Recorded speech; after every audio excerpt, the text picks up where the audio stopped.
Alrighty everybody, we are here. It is finally May 1st and we only have 26 days until the Kenobi TV series finally debuts on Disney+. That's going to give fans a lot of new looks at Darth Vader, Kenobi's life on Tatooine, protecting Luke Skywalker, and more to do with, of course, with other new characters such as the Inquisitors. This is Mike Zero. Make sure to subscribe if you're new to the channel for future Star Wars updates. Also, by the way guys, make sure to drop a thumbs up on this video to support the channel. I thank you all so very much for the kind support. It is greatly appreciated. Now, we are currently in a very interesting phase of Star Wars, given that a lot of things are currently happening at the same exact time between Ewan McGregor and Hayden Christensen doing their roles, and of course, them having their multi-show contracts where they are going to appear in a lot of other Star Wars TV shows out there. We have the Ahsoka Tano TV show, which, by the way, a major scene is actually set to be filmed by the end of this month. The sets have already been built. It's going to involve a large Jedi Temple ruins to be very specific. That's going to have a lot of inspiration from real-world areas on Earth, and how they're going to apply that into the Star Wars universe and to making a lot more, different scenarios for the Ahsoka series. Now, on top of all of that, alright, one thing about the Kenobi TV show that a lot of fans have been very happy about is exactly how they have Deborah Chow as the director and how she's a hardcore Star Wars fan. Mind you, she loves a lot of Star Wars legends, so she's basically Favreau and Filoni, in the sense of she knows how the fans think, she knows what the fans want, and she's going to respect all of that.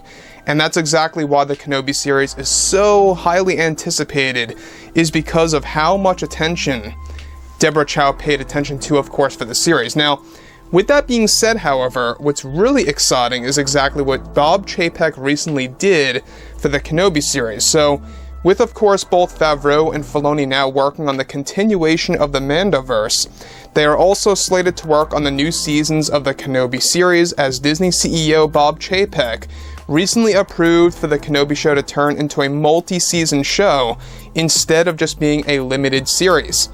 Now, it's described, however, that Disney already has big plans for the Kenobi series with the second season, where the creator of course, the Kenobi show have already been in the process of storyboarding the second season for Kenobi already before they move on to the actual script. Many of those storyboards involved, of course, the addition of Mace Windu becoming one of the main characters in the story to interact with Ewan's version of Obi-Wan Kenobi. However, it's described that Lucasfilm's creatives are currently crafting an approach to the Kenobi series' second season that will have to do with protecting both Luke and seeking out Mace Windu for guidance, who is also in hiding. Now, the series is also set to expand to a story that will focus on Mace Windu becoming a Jedi who is hiding other Jedi across the galaxy and knows their locations. Now, the second season of Kenobi will be about Kenobi's attempt to creating a rebellion, essentially, of Jedi Knights to form together and eventually take on the Empire without the Empire knowing. The entire approach has already been discussed between Deborah Chow, Favreau, Filoni, and other creators to work on the series, along with the return of Darth Vader. However, Vader this time around will not be the main villain, and more around the lines of a background character. Now, let me just stop right there for a second. I don't know how fans are going to feel about that, of Vader being treated as a background character again in the second season of Kenobi. Honestly, I have no problem with that because of this reason. The first season of Kenobi, alright, which we're going to be able to finally watch on May 27th, they are going to be making Vader as the main villain with a lot of screen time in the series. In fact, he's all set and ready to appear big time in Chapter 3. He's said to be very much absent, at least for the first and second chapters. So on May 27th, it's looking like that we're not going to be able to see Vader in the sense of how we are imagining him. We might get a little tease here and there about the character, but nothing really purely vivid, right? Chapter 3 is where it really all begins, where Vader's going to have tons of screen time and a lot of scenes in there, showing us a more personal side of Darth Vader. But for the second season, they have this approach of making Vader more around the lines of how he was treated in Rogue One, A Star Wars Story, because they are going to be dragging in not only Darth Maul, but also a brand new villain from Star Wars Legends, I must add, which we're going to get into in just a second because there's a lot of exciting things coming out about this. So, Lucasfilm is already making Darth Maul as one of the villains for Kenobi to deal with in the second season. However, he too will not be considered the main villain, as Lucasfilm is creating a brand new addition to Star Wars that will truly excite fans. Currently, Lucasfilm is in the process of making Starkiller canon in the Star Wars world by making him appear near similar to how he was done in the games. Starkiller is set to not necessarily be Vader's apprentice this time around, but more around the lines of Starkiller being Vader's personal assassin to find Kenobi while Vader is busy doing other missions that are going to link directly to some of the planned spin-off shows.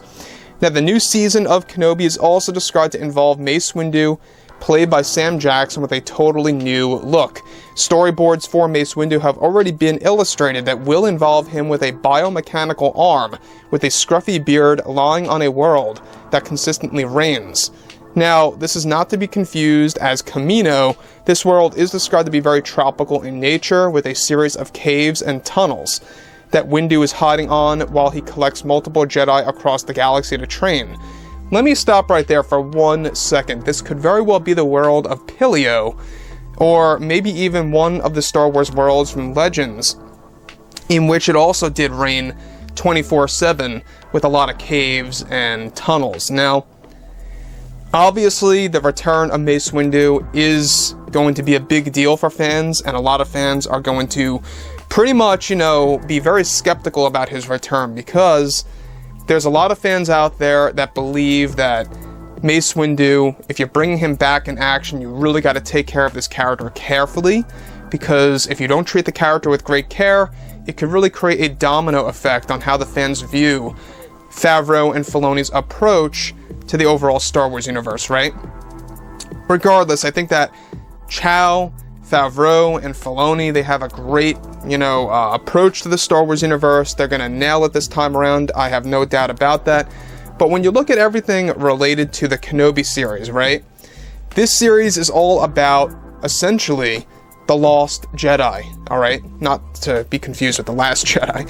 But they're calling Kenobi in the marketing as the Lost Jedi, alright? So we're going to see him as a Lost Jedi in the first episode, and even the second episode of the Kenobi series. That's basically what they're setting him up as. A Jedi that is very much lost in his mind and doesn't know what to do. His only mission that he knows what to do is to protect Luke, and that's all about there is.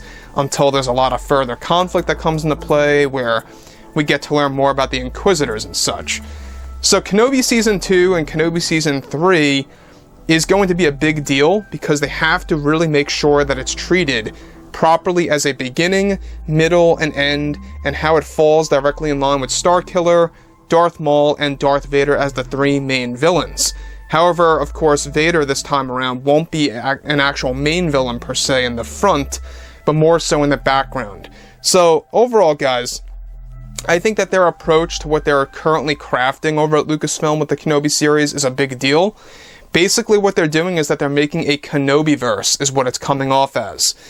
Meanwhile, you have the Mandoverse, which, by the way, the Mandalorian spawned multiple TV shows. The same goes for the Kenobi TV show. So, let me know what you guys have to say about all this below in the comments, and if you guys did enjoy the content for today, make sure to drop a thumbs up on this video to support the channel. I thank you all so very much for the kind support, and I'll catch you guys next time.